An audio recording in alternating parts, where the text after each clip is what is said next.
Have you ever made moon water? Would you like to? I'm Brenda Malloy, and I'm the co-owner of the House of Compassionate Gratitude, where we seek to help all those we encounter lead positive, happy lives. We do it primarily through life coaching and intuitive mediumship. We also have 2 workbooks, Being Happy and The Process of Passing, and the link is in the bio for both of those. I also do a lot of different healing modalities and workshops and things like that. But tonight, I want to talk to you about moon water, because there is a really, really powerful full moon on Monday the 19th. And I think that it's going to be very, very good for transformation.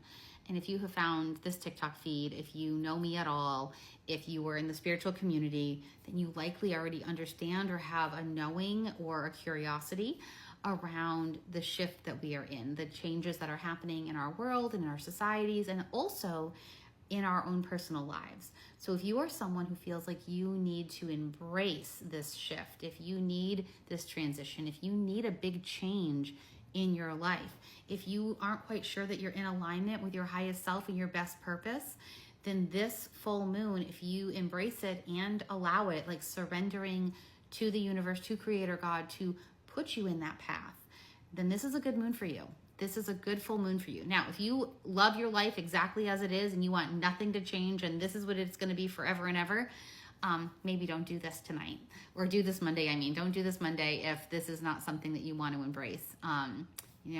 Mercury's retrograde, little verbal faux pas. But anyhow, so to make moon water, you need to get yourself a container. And now I recommend using a container that's kind of like, you're gonna be able to use drinkable water. Okay, so this used to be an elderberry bottle, but I saved the cap, I washed it out, and I'm gonna fill it up with water. And that's gonna become the moon water. But first, to prepare it, other than washing it in the sink with soap and all that business, we are going to clear it with some sage to make sure that there's no other energies in it or on it that we don't really need or want there. You see, not all energies are negative, right? Sometimes we just don't want them in our space. Sometimes they just don't serve us.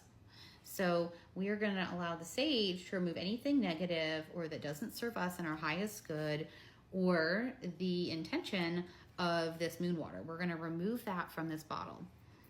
And then we're gonna fill it with water. And once I've filled it with water, we'll put the cap on it. And while you're filling it with water and all of that, keeping really clear in your mind that the intention is to embrace this energy from the full moon. Because you see, Grandmother Moon is very nurturing. She loves to help us. She loves to support us. She loves to help us release things and to receive things, to be more in alignment with our path and our best highest self. She loves to listen to us and to help ease the pain and the concerns and worry that we have going on in our hearts and mind. So when we make moon water and we sit under the full moon and we do any of those things that embrace and call in Grandmother Moon, think of it like your grandma. Think of it like big, benevolent grandma in the sky who wants to sit with you and hear your troubles, hear your worries, hear your blessings, and then also to wash over you with blessings, to wash over you and protect you and guide you and lead you. And I don't know about your grandmas, but my Nana would do all that, and then she would also tell me if she thought I was wrong. She would also say, no, let's do it this way. Maybe you should do it this way. And that's the thing, is sometimes we need somebody to tell us, do it this way. Let's do it that way. Have you considered this? Or maybe flat out, don't do it that way. Don't do it this way. You're making a mistake. My Nana, I'm very lucky, was able to do that, sometimes more directly than others. But in any case, when you're making your moon water, the idea would be to be calling that in, allowing the moon energy to fill the water, every little molecule. And in the case of this particular full moon, it is going to be the energy of transformation. Full moons are traditionally known for the end of the cycle. The end of a cycle requires release and letting go, but it's also about receiving the blessing, okay? Not beginning a blessing, but like receiving it. So think of it, if you're looking at like pregnancy or something, the new moon is where you conceive, where there's conception, where you begin the journey. The full moon is where you end it. So think of it like birth. So you're ending the pregnancy with your birth of your child, and you're receiving the blessing of the baby to take home with you, okay? So that's kind of how to think of those moon cycles. So with the full moon, this is going to be about transformation and change because of all the other aspects. There's going to be a lot of releasing and letting go. And many, many times, in fact, most times, to move forward when you are feeling stuck or struggling and you don't know what to do or you're uncomfortable, then you need to release some things, whether they're beliefs or people or locations or bad habits, jobs, any of those things. Sometimes we need to release in order to receive what's next. And this full moon is going to be amazing and powerful for it. So when you fill your bottle, keeping all of that in mind, very meditative, very prayerful, in the state of surrendering to whatever the highest good is, that you are ready to receive that, okay? So you're gonna take your bottle outside under the moonlight. If you can't be directly under the moonlight, if your yard or what have you faces away from the moon, that's okay. It's all about intention. It's still out there. The moonlight is still gonna reach your water. In an ideal world, you're gonna get out there before the sun comes up and bring it in. If that doesn't happen, that's okay. If you have to do this in a window, that's okay too. The idea is where the moonlight can reach, okay? Even if it's not direct beams. So windowsill, porch, yard, any of that's great. Bringing it in before the sun up if you can, and if you can't, that's all right too.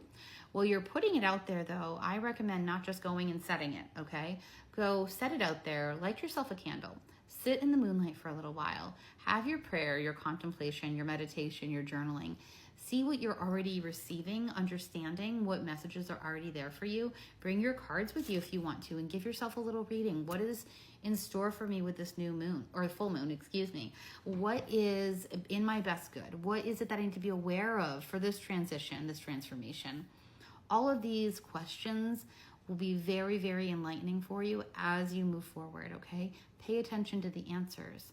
Pay attention to how comfortable you are with the answers, okay? And then be ready to embrace your change and transformation. When the moon water is ready, you can drink it, you can wash with it, you can wash your altar items with it. You can put it in your diffuser so it fills your home. But be in a place of prayer, meditation, surrender, okay? This full moon is going to shake a lot of us. It's going to shift a lot of things. And I personally believe that what's on the other side of that is really, really good. It's going to be amazing, but we just need to navigate the full moon and the transition first. And you might be feeling the energy already of what needs to shift, what needs to be shaken up. Journaling's great for that, like what's on your mind, what's in your heart, get it out on paper. And then things sometimes will happen right on the full moon. It absolutely happens. But other times, and maybe more often, they start to trickle out after the full moon. So Tuesday, Wednesday, Thursday, next month, 3 months from now, we'll be able to look back and say, oh, this change that's happening now, this big thing that's now, it started then. It began back then. I want you to pay attention to it. And, normally we look at like the sign where the sun and the moon are as being like the most of this, the most powerful of this. But the thing is there's so many other aspects that are going on. This is a doozy. This is one that's going to impact everybody in one way or another, either on the big picture because of big things happening in our world or in our own personal lives. So take a look at your chart, give yourself a reading. If you want some help, click the link in my bio. I would love to talk with you. I do have time early next week-ish to have a few more clients on the schedule. But let's talk about the transitions and changes as they come up, as they happen, and really embrace our highest, best self, our best path, what we're here to do. The karma, but again, if you watch me, I don't use karma in the bad way. Karma is what we came here to do. It is our contract and commitment to this lifetime. And I also want you to remember that you are here because you chose to be, but also because we chose to have you on this journey with us. We don't go through this kind of grand shift all together without every single one of us being exactly the right souls to go through it. All right. So you are here with purpose. You are here to make a change in society, in your life, in your family. You are here to help with this big shift that all of humanity is going through. And I am so excited that you're on the journey with us. And I am proud of you for embracing this opportunity to surrender to your path, to be in alignment and to move forward. All right. I'll talk to you soon. Have a great night. Oh, and let me know how this goes for you. Put your comments in there if you have any questions. And also let me know how it goes. I want to hear about those changes.